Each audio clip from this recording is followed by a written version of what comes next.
स्वामी जी महाराज। ओम संगच्छध्वं संवदध्वं संवो मनांसि जानताम् देवा भागं यथा पूर्वे संजानानाम् उपासते। ओम सहना भवतु सहनौ भुनक्तु सह वीर्यं करवावहै तेजस्विनावधीतमस्तु मा विद्विषावहै। ओम शांति शांति शांति। निधिये सर्वविद्यानां विषजे भवरोगिणां गुरुवे सर्वलोकानां श्रीदक्षिणामूर्तये नमः। ओम यो ब्रह्माणं विददाति पूर्वं यो वै वेदांश्च प्रणिहोति तस्मै तम्मदेवमात्मबुद्धिप्रकाशं मुमुक्षुर्वै शरणमहं प्रपद्ये। ओम शांति शांति शांति। ओम असतो मा सद्गमय तमसो मा ज्योतिर्गमय मृत्योर्मा अमृतंगमय। ओम या देवी सर्वभूतेषु विद्यारूपेण संस्थिता नमस्तस्यै नमस्तस्यै नमस्तस्यै नमो नमः। या देवी सर्वभूतेषु श्रद्धारूपेण संस्थिता नमस्तस्यै नमस्तस्यै नमस्तस्यै नमो नमः। या देवी सर्वभूतेषु मातृरूपेण संस्थिता नमस्तस्यै नमस्तस्यै नमस्तस्यै नमो नमः। ओम सर्वे भवन्तु सुखिनः सर्वे सन्तु निरामया सर्वे भद्राणि पश्यन्तु मा कश्चित् दुःखभाग् भवेत्। ओम तत्सत् परब्रह्मणे नमः। बंधुओं, आज ईश्वर की विशेष अनुकंपा हुई है। आज परम पूज्य गुरुदेव का एक अलौकिक आशीर्वाद हमको मिल रहा है। आज इस लालेश्वर के दिव्य विग्रह में एक अति दिव्य चमक हम देख सकते हैं। आज ये परिसर भी कुछ चहक गया है, कुछ महक गया है, कुछ खुलना चाहता है, खिलना चाहता है, खिलखिलाना चाहता है। इस दिव्य परिसर में पिछले 30 साल में जितने भी धार्मिक आयोजन हुए हैं, सूक्ष्मतम यज्ञ से लेकर विराटतम यज्ञ तक, उन सब में अपना आशीर्वाद देने पूज्य यज्ञाचार्य जी, नथमल जी पुरोहित सदैव उपस्थित रहे हैं और अपनी संपूर्णता को लेकर, अपनी समग्रता को लेकर, अपनी निर्मलता, अपनी निश्चलता को लेकर, अपनी एक विनम्र विद्वता को लेकर आज भी ही इज रनिंग 1900 के आसपास है। वेद कहते हैं जीवेम शरदम शतः, सबके लिए कहता है हम सभी 100 वर्ष तक जिए। ये शिव महापुराण, वेद भी इसके लिए, उपनिषद भी इसके लिए, पुराण भी इसके लिए, गीता भी इसके लिए, मानस भी इसके लिए, हनुमान चालीसा भी इसके लिए। और जो आप प्रतिदिन दायित्व निभा रहे हैं, चाहे एकोपचार कर रहे हैं, चाहे पंचोपचार कर रहे हैं, चाहे षोडशोपचार कर रहे हैं, जो भी जिस भी मंत्र का आप जप कर रहे हैं, तब कर रहे हैं, उन सब का उद्देश्य क्या है कि अभी बताया पूज्य यज्ञाचार्य जी ने, इसी जीवन के अंदर उसको ओळख लेना जो बिल्कुल स्पष्ट है, फिर भी अभी हमारे अंदर कुछ अज्ञान है। उस अज्ञान की ही आज कुछ सूक्ष्म चिंतन करेंगे, संक्षिप्त चिंतन करेंगे कि वो अज्ञान कब से है, उस अज्ञान को कौन दूर कर रहा है? अज्ञानतिमिरान्धस्य ज्ञानांजन शलाकया चक्षुरुन्मीलितम येन तस्मै श्री गुरुवे नमः।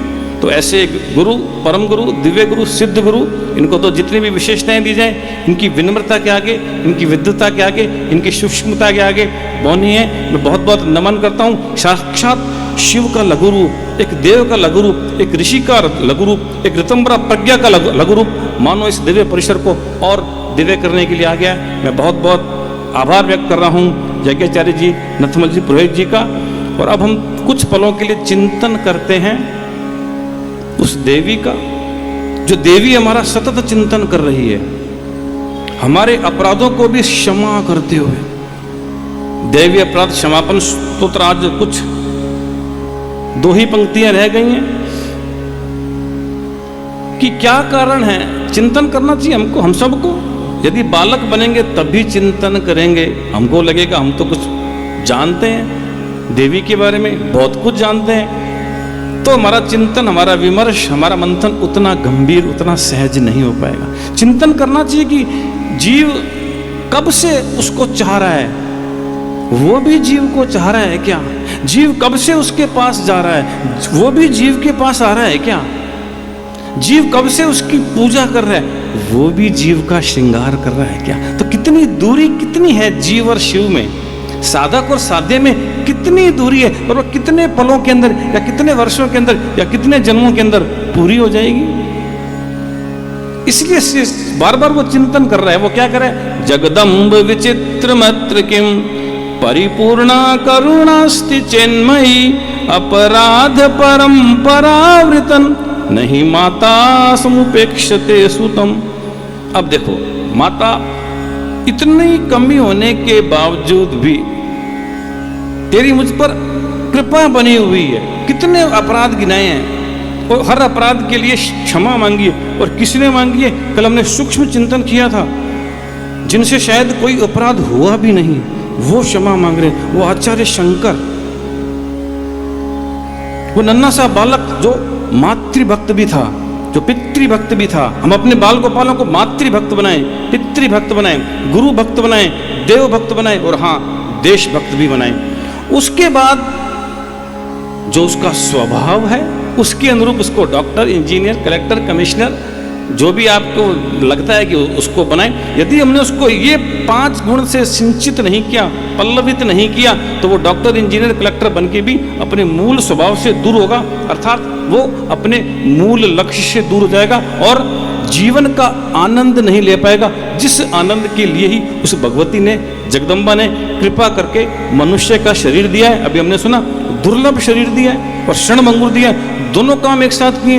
देवताओं के लिए भी दुर्लभ है और कभी भी प्रारब्ध अपना काम कर सकता है। उससे पहले पहले मैं उसको ओळख लूं, और यदि ओळख लिया है तो उस प्रसाद को, उस शिव प्रसाद को, उस महाप्रसाद को सब में बांटता रहूं। तो ये भक्त कह रहा है कि हे भगवती, हे देवी, आपकी मुझ पर कितनी कृपा है। आप जानती हैं कि मेरे कितने अपराध हैं, तन से, मन से, धन से, जीवन से, समय से, न जाने कितने मैं अपराध कर रहा हूं। तू मेरे प्रत्येक अपराध को क्षमा कर रही है। तो इसमें आश्चर्य क्या है? किम आश्चर्यम, किम आश्चर्यम सुनते एक और फाइल खुलती होगी आपकी, उस पर चिंता नहीं करेंगे। युधिष्ठिर से पूछा था, किम आश्चर्यम, इस संसार में आश्चर्य क्या है? अहनी अहनी भूतानि गच्छन्ति यम मंदिरे, प्रतिदिन प्रति पल न जाने कितने जीव उस महाकाल की, उस महामाया की, उस यमराज की गोद में जा रहे हैं। लेकिन हमें लगता है, जीव को लगता है, साधक को लगता है, मेरा नंबर कभी नहीं आएगा, मेरे लिए घंटी कभी नहीं बजेगी। एक घंटी मंदिर में बजाते हैं, क्यों बजाते हैं? प्रश्न करना, आपको उसका आंसर पता भी होगा। एक घंटी वो बजाएगा, वो बार बार वो घंटी बजा रहा है। वो अलार्मिंग है या वार्मिंग है? ये ग्लोबल वार्मिंग है या ग्लोबल अलार्मिंग है? वैज्ञानिक अभी तक समझ नहीं पाए हैं, धीरे धीरे समझेंगे, क्योंकि उनकी श्रद्धा का अंकुरण धीरे धीरे फैल रहे हैं ना। जिस दिन वो इस अधिदेव को समझ जाएंगे, उस दिन आत्म ब्रह्मैक्य की अनुभूति उन वैज्ञानिकों को हो जाएगी। और जितने भी श्रेष्ठ वैज्ञानिक हैं, जो ईश्वर में आस्था रखते हैं, देव तत्व में आस्था रखते हैं, ऋषियों में आस्था रखते हैं, परंपराओं में आस्था रखते हैं, वो वैज्ञानिक होते हुए भी आध्यात्मिक है। हमारा प्रत्येक वैज्ञानिक आध्यात्मिक है, और आप भी आध्यात्मिक है, इसका मतलब सुपर साइंटिफिक हैं। तो वो वहाँ भक्त कह रहा है कि मैं लगातार अपराध करने में संलग्न रहा देवी, फिर भी तूने मेरी उपेक्षा नहीं की, वो सही ही है। आश्चर्य की क्या बात है, क्यों? क्योंकि तू जगत की माता है। माता यदि पुत्र के अपराधों को क्षमा नहीं करेगी तो कौन करेगा? और ये वो कह रहे अपराधों की परंपरा। हमारा पहला अपराध क्या है? अज्ञान। अज्ञान कब से है? 10 दिन से, 20 दिन से, 1 साल से, 10 साल से, 100 साल से, 1 जन्म से, 2 जन्म से। अज्ञान क्या है? मैं शरीर हूं, मैं शरीरी नहीं हूं, मैं सत्यचित आनंद स्वरूप नहीं हूं, मैं देश काल वस्तु परिचय से नहीं हूं, मैं देश काल वस्तु परिचय से रहित नहीं हूं, मुझ में और ब्रह्म में अंतर है, मैं ईश्वर को इस जन्म में प्राप्त नहीं कर सकता, मैं तो केवल स्थूल शरीर हूं।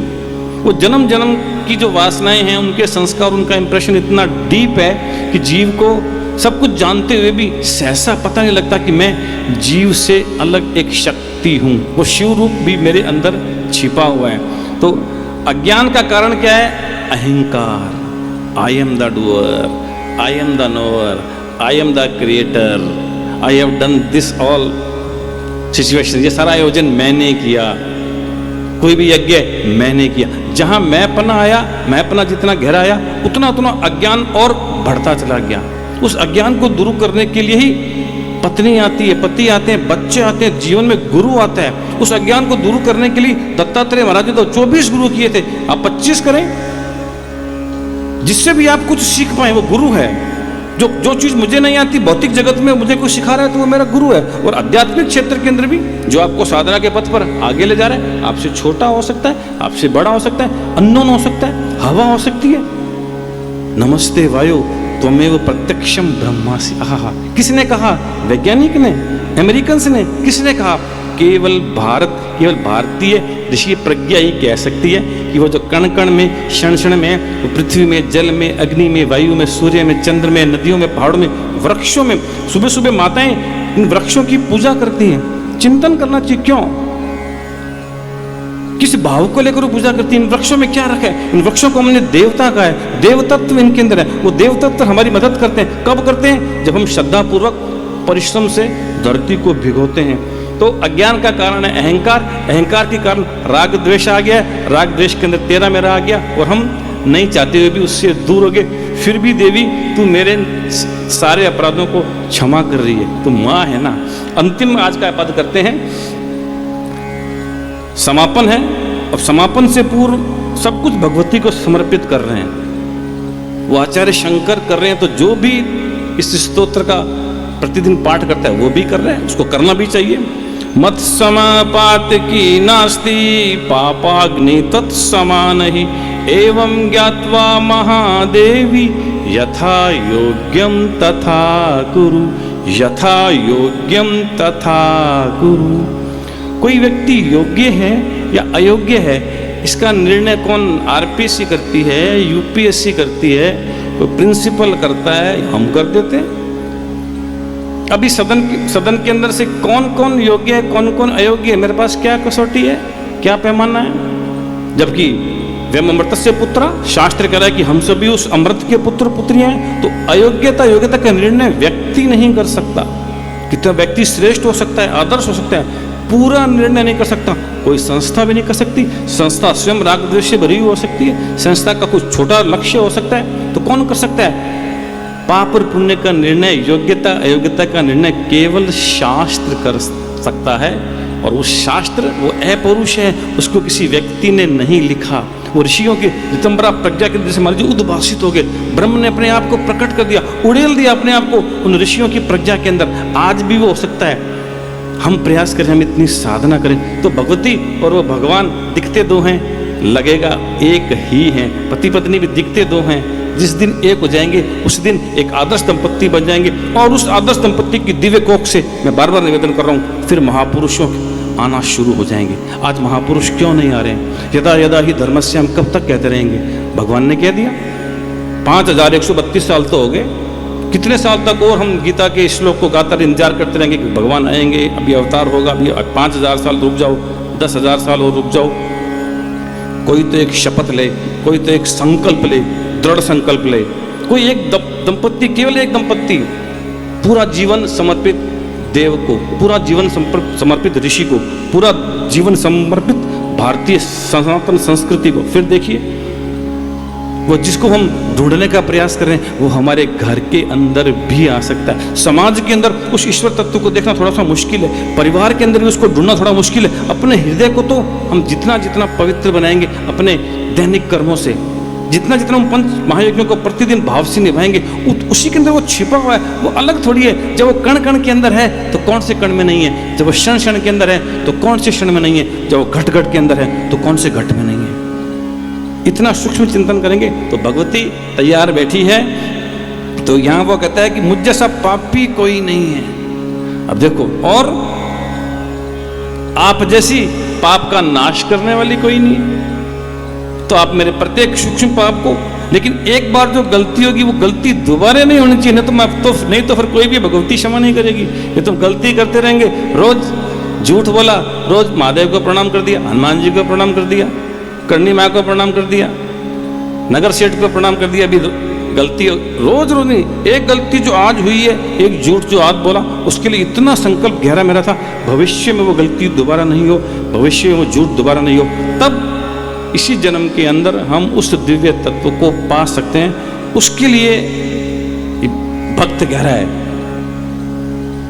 उस भक्त की भक्ति को, उस भक्त की आवाज को हम सुने, हमारे बाह्य कर्ण सुने और आंतरिक अंतःकरण भी सुने। हमारी ये बाह्य आंखें देखे, एक अंदर भी आंख है, उसी को त्र्यंबक बोलते हैं। ये तो त्र्यंबक का मंदिर है ना। आपको प्रश्न पूछना चाहिए कहाँ है तीसरी आंख? त्र्यंबकम यजामहे, लंबे समय से गा रहे हम, सुगंधिम यजामहे पुष्टिवर्धनम यजामहे। अभी तो हमने शब्दों को यजामय नहीं किया, अर्थ को नहीं किया, स्पर्श को नहीं किया, रूप को नहीं किया, रस को नहीं किया, चिंतन को नहीं किया, गंध को नहीं किया, भावना को नहीं किया, अपनी वासना को भी नहीं किया। वहां तक परिष्कार करेंगे तब वो साक्षात भी आ सकता है। ये हमारी पात्रता के ऊपर निर्भर है। तो इस देवी क्षमापन स्तोत्र का सार क्या है कि हम देवी से प्रार्थना कर रहे हैं, देवी मैं इस जन्म में तुझे पाना चाहता हूँ, बहुत सारी गलतियां हो रही हैं, फिर भी तू जगत जननी है ना, सारे जगत को तूने बनाया है, तू तो सबकी माँ है। मेरे जो गलतियां हो चुकी हैं उनको क्षमा करती रहे और मुझे आशीर्वाद देती रहे, ताकि मैं इसी जन्म के अंदर तुझे पा सकूं। तो ईश्वर से यही, उस सदगुरु से यही प्रार्थना है। जीवन का चरम परम लक्ष्य जो है आत्म ब्रह्मैक्य की अनुभूति, उसी के लिए विवाह है, याद रखिएगा। उसी के लिए संतति है, उसी के लिए 16 संस्कार हैं जो छिटक रहे हैं हमसे। ये माताएं बैठी हैं इसलिए बार बार बोल देते हैं, आज केवल नामकरण संस्कार थोड़ा बहुत समाज में चल रहा है।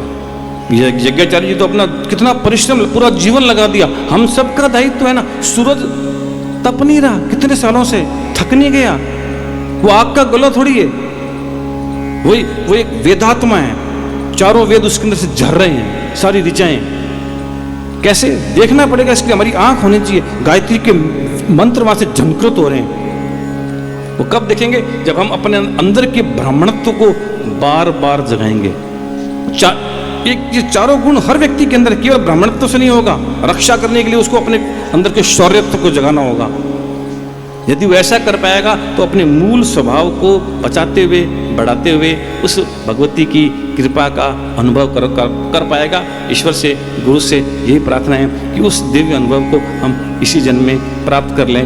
पुनः पुनः मातृशक्ति का बहुत बहुत आभार। और अब हम सब मिलकर उस शिव जो हमारे विवेक को बढ़ाता है, हमारे वैराग्य को बढ़ाता है, हमारे विनय को, हमारी विनम्रता को बढ़ाता है, अभी तो वहाँ उस स्तर तक हमको शिव को समझना है। और आज तो शिव का एक अलौकिक रूप इस शिव महापुराण के माध्यम से शिव तत्व में प्रवेश करेंगे कि वो, जिसके लिए मैंने पहले दिन कहा था, वो स्त्री है या पुरुष है।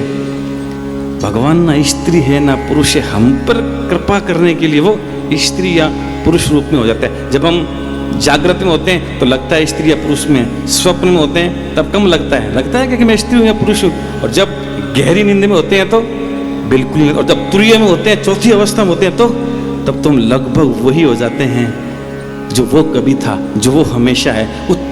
उस तत्व को अनुभव करने के लिए ही भारत उगा है, बीकाणा उगा है। इसलिए इसको धर्म नगरी कहते हैं, वेद नगरी कहते हैं, ज्ञान नगरी कहते हैं। और अब तो युवाओं की नगरी है। तो हम सबको मिलकर जो इतना तमस चारों तरफ दिख रहा है, अंधेरा, उस अंधेरे को दूर करना है। और हमारा यौवन जो एक्स्ट्रा ऑर्डिनरी है, ऑलराउंडर है, हर क्षेत्र के अंदर उसको थपकी देनी है, उसको सरमन्स दे के, उसको आदेश दे के हम उसको कुछ सिखा नहीं पाएंगे, मंदिर से जोड़ नहीं पाएंगे, संस्कृति से जोड़ नहीं पाएंगे। उसके लिए हमको झुकना पड़ेगा, रुकना पड़ेगा, चिंतन करना पड़ेगा, उसके हृदय में प्रवेश करना पड़ेगा। और वो मास्टर की केवल भारत के पास है जो हर ताले को खोल सकती है। वो मास्टर की है अद्वैत दर्शन। वो भी दर्शन आचार्य शंकर का है, वो वेदांत का दर्शन, वो वेदांत का सार, वो वेदांत का सत्व, वो वेदांत का सत्य। ईश्वर करे हम ये सारी बातें, ये सारे शब्द, अपने अर्थ हमको इसी जन्म के अंदर खोलते चले जाएंगे। पुनः आप सबका आभार और अब करबद्ध निवेदन व्यासपीठ से कि वो उस शिव तत्व को हमारे आत्म तत्व से जोड़ दें। जो दिख रहे हैं दो, हैं केवल एक ही। ओम तत्सत।